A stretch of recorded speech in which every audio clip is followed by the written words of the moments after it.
Hey everybody, Josh here with a look at another Star Wars toy. And today we're going to do a toy unboxing. Today we're going to unbox Jango Fett from the Black Series 6-inch line. So let's take this guy over to my toy studio and cut him open. Come on, let's go.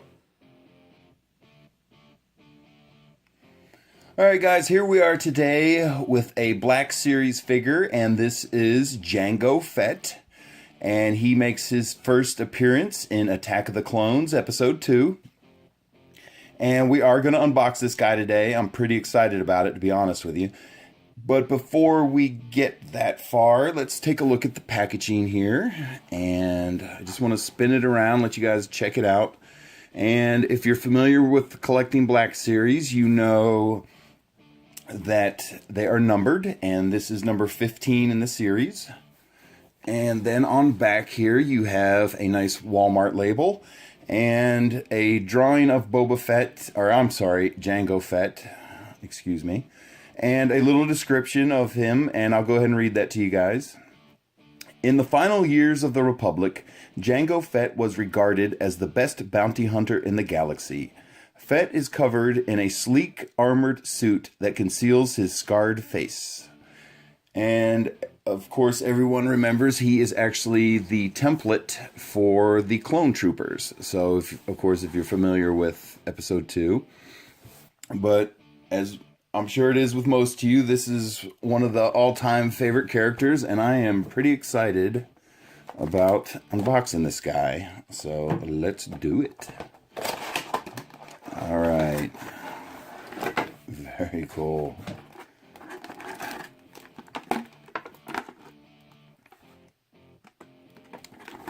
Very nice, and I'm already seeing lots of accessories, which I'm excited about. And then we have the helmet without the moving targeting system, unfortunately. And his dual blasters are in here. Get those out. And he's holding the other one.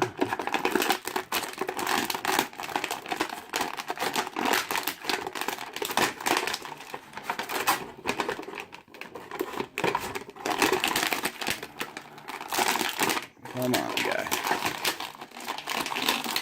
There we go. All right. Please tell me you'll stand. He's got this heavy backpack on, so it's making him tip backwards. All right, there he is, guys. Let's check him out and get this other blaster out of his hand here for now. Here he is, Jango Fett in all his glory. And as far as armor sets go, I gotta say I prefer his armor over Boba Fett's.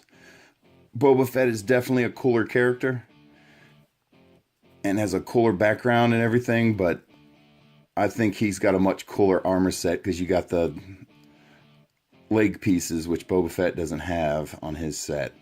So, and I gotta be honest, I'm a little disappointed because if you remember in the movie, he had two versions of the jetpack. So, but there he is, guys. This is a very good face sculpt too. I'm very impressed. It looks a lot like the actor. You'll have to excuse me if I don't recall his name off the top of my head. Very nice figure. Okay, and real quick here, let's run through his movements. So, oh,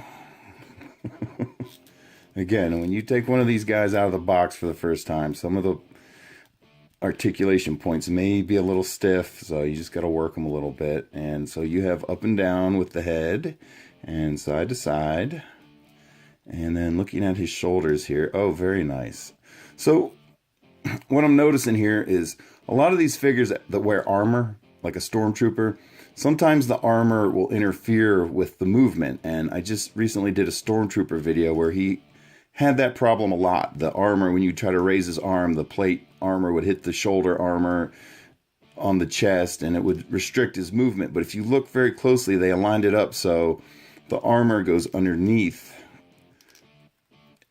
his chest armor, the shoulder armor does. And I think that's a good solution there. I really like that. It doesn't restrict the movement as much. It's not goofy or anything like that. It's just a good solution. I like that a lot. You can see here how the armor goes under the chest plate. Very cool. Okay, so you're going to have round and round on the shoulder and up and down. And then you have a rotation point right here above his elbow. And then you have a bending point at his elbow as well. And then looking at his wrist here, you got a little bit of up and down movement. And again, it's the armor restricting it. That's what you're going to run into with the armored characters. And then it rotates as well. And one point I really like pointing out about these Black Series figures, you'll see here, he has a trigger finger out. Very cool. I like that. To me, that's attention to detail. And I think that's pretty cool.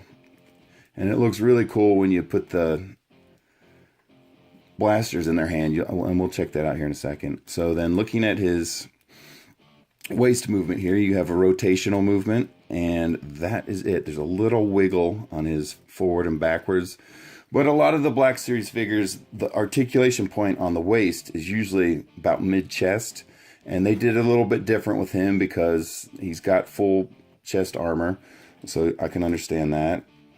And I'm looking at the belt here, his holsters and gun belt, and it does not appear that they come off, which honestly I prefer that, so then you don't have to worry about losing them or breaking them.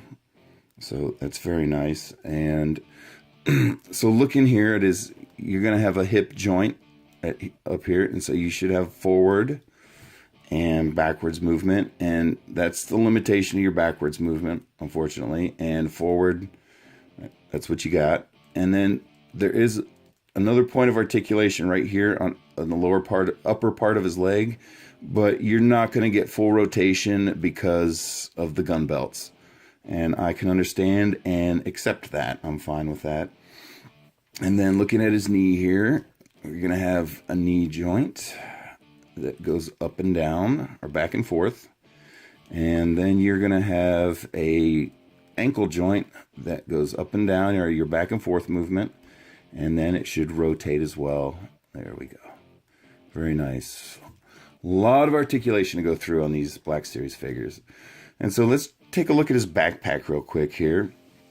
And there you can see the famous backpack. And it looks like mine may have a little defect in it. But again, if you're a collector and you got a lot of these guys, you're going to come across that every now and then. So let's see if we can remove this thing. Okay, very nice. It does come off. And that's what it looks like. You got one main peg for his back and then two little tabs there to line up. And you can see how his back is. And here's a nice, another quick closer look at the backpack. Very nice. And so let's look a little bit closer at Jango. One thing I'm noticing, if you're familiar with the Mandalore armor, you know it has, some of them have these hoses that run up the sleeve from the gauntlets. And you can see how they did that. They do not come out. They're not movable. They have a little bit of flexibility to them. But it's actually molded down onto the sleeve. So when you rotate it, it doesn't affect the hosing at all. So I think that's a cool solution there. And I'm looking at the gauntlets, and it looks like they want to, you can snap them off, but as I look closer at them, that is not true. They don't come off. They're permanently on there. And there you can see the hosing again on his other arm, and see how they came up with a solution for it. Very nice. Okay, so let's check out his armor, or his helmet here. So here we go. And it is a fairly snug fit, but it looks right in proportion and everything. Very nice. And if you're familiar with the Mandalore armor, again, you'll know some of the figures, this piece right here should rotate down. It's a little targeting system that he has. And there should be like a little swing point right here, but they didn't do that on this helmet, unfortunately. It's fixed in position. You're not going to move it, but it does have a little bit of flexibility to it, so you don't have to worry about breaking it off. But I think the helmet looks really good on it. It looks really natural. It looks to scale and everything. Very cool. And you still can move the head a little bit with the helmet on. Very nice. Okay, so let's see if we can get this backpack back on him here. And just line up all the pegs and you push. And I'm not hearing any snapping or clicking, but it's in there. It doesn't come off. So here he is, fully armored with all his accessories on.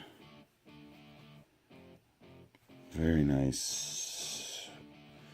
All right, so let's take, real quick, a closer look at his blasters. And of course, if you're familiar with Boba Fett, most of the time he carries a rifle, and he does have some pistols he carries, but in the movies you primarily saw him carrying a blaster rifle.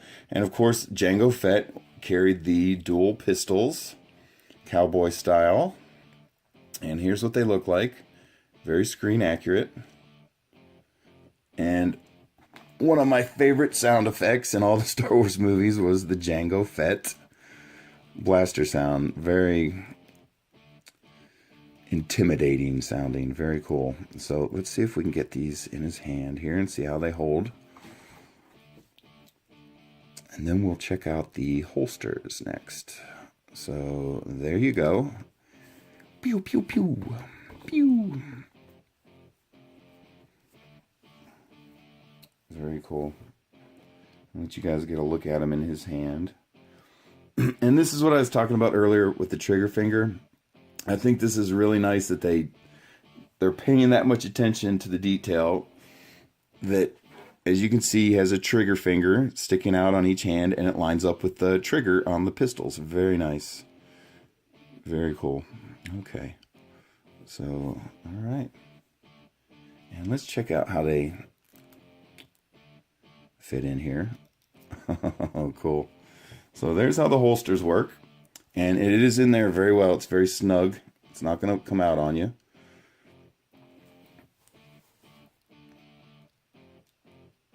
Very nice. All right.